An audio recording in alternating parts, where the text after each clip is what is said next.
दोस्तों जय माता की, राधे राधे। आप सभी को आज है शरद पूर्णिमा। आप सभी को शरद पूर्णिमा की ढेर सारी शुभकामनाएं।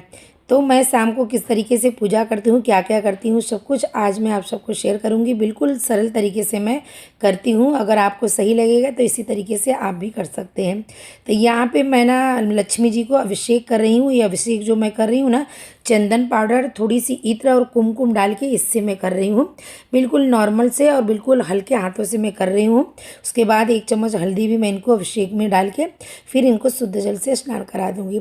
बहुत सारे लोग तो बोलते हैं कि लक्ष्मी जी को नहलाना नहीं चाहिए, आरती नहीं करना चाहिए, पर मैं ये सब नहीं मानती हूँ।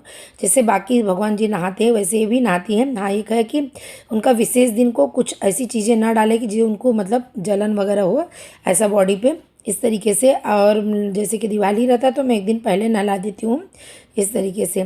आज हमारी लक्ष्मी जी का जन्मदिन भी है, क्योंकि मैंने इनको शरद पूर्णिमा के दिन ही लाई थी। और जितने मेरे छोटे वाले नीचे से सब भगवान जी हैं उनको मैं स्नान कराते कराते मैं किस तरीके से शाम को मैं पूजा करूँगी वही मैं आज आप सबको शेयर कर रही हूँ। जैसे कि शाम का टाइम जब आरती कर लूँगी, आरती के बाद एक थाली तैयार करूँगी चाँद का पूजा करने के लिए, चंद्रमा को अर्घ देने के लिए। और उसके बाद उसी टाइम पे आप नदी, सरोवर, तालाब, कुआं या फिर पीपल के वृक्ष के पास भी दीप दान कर सकते हैं। आज के दिन बहुत ही शुभकारी रहता है। कहते हैं आज के दिन लक्ष्मी माता धरती पे भ्रमण करती हैं, जो उनका पूजा पाठ करती रहता है उनके घर पे विराजमान हो जाती है, यानी रुक जाती है, ऐसा भाव रहता है।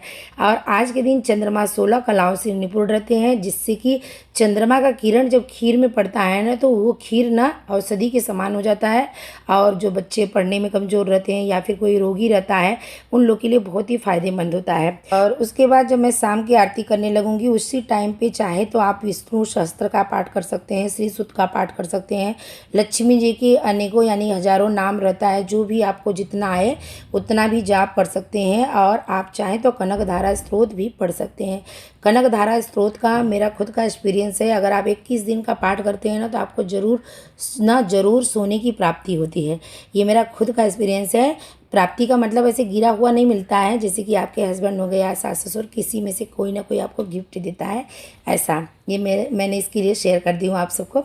और उसके बाद जब ये आपका यहाँ पे पढ़ के हो जाएगा, तो आप दीपदान जो करने चाहें अपनी सुविधा के अनुसार, पीपल के पेड़, नदी के किनारे, जहाँ पे आप करना चाहें कर ले। उसके बाद हमें खीर बनाना रहता है। खीर नॉर्मल जैसे चावल की दूध की खीर बनती है वैसे बनाना है। कहते हैं खीर चांदी के बर्तन में बनाते हैं तो बहुत ही शुभकारी होता है, आपका चंद्रमा मजबूत होता है, और वो खीर मतलब सेहत के लिए भी बहुत अच्छा होता है। तो मेरे पास तो चांदी का बर्तन नहीं है, बहुत सारे लोगों के पास भी नहीं रहता है। तो मैं क्या करती हूँ, ये मेरी चांदी की कटोरी है। जब मेरी खीर बन जाती है तो ये चांदी की कटोरी मैं उसमें डाल देती हूँ। और जब खीर ठंडी हो जाती है तो थोड़ी सी मैं लक्ष्मी जी को चढ़ा देती हूँ, और बाकी का खीर मैं टेरिस पे ले जाके एक बाल्टी वगैरह में अंदर रख के और ऊपर से सफ़ेद कपड़ा पतला सा बांध देती हूँ, बांध के वहाँ पे रख देती हूँ। कहते हैं कि आज के दिन ना लक्ष्मी जी ना धरती पे भ्रमण करती हैं, तो जिसके घर में पूजा पाठ उनका मान सम्मान होता है वहाँ पे टिक जाती हैं। और जो चंद्रमा होते हैं 16 कलाओं से निपुण हो जाते हैं, अमृत वर्षा होता है, जिससे कि ये खीर खाने से ना सेहत के लिए बहुत अच्छा होता है, चंद्रमा मजबूत होता है। आज के दिन ना चंद्रमा की पूजा भी जरूर करनी चाहिए। अगर आप व्रत रखते हैं तो भी, नहीं रखते हैं तो भी जरूर करें।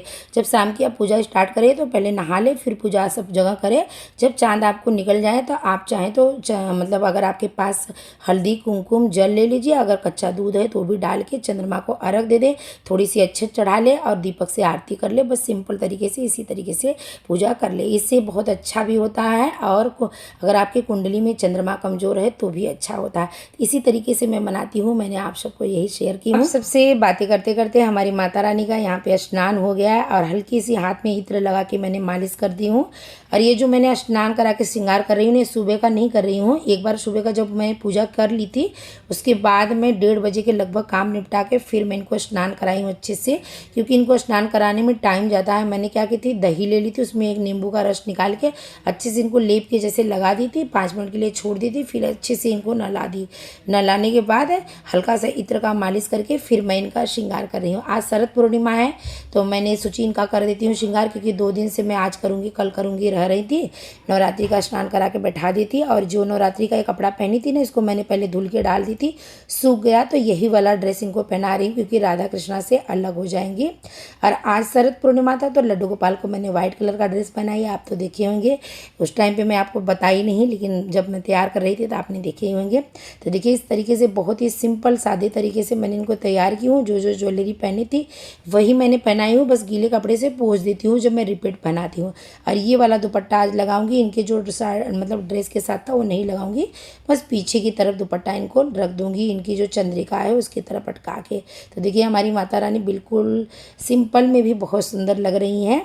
तो अब इनको इनके स्थान पे रख देते हैं और इसी के साथ में वीडियो को एंड कर रहे हैं। अगर आप सबको हमारा वीडियो थोड़ा सा भी अच्छा लगा है तो अपने पहचान वाले को ज़रूर शेयर करें। अगर आपको हमारा शरद पूर्णिमा मनाने की विधि अच्छी लगेगी तो आप भी इस तरीके से मना सकते हैं। वीडियो पसंद आया तो एक लाइक ज़रूर करें।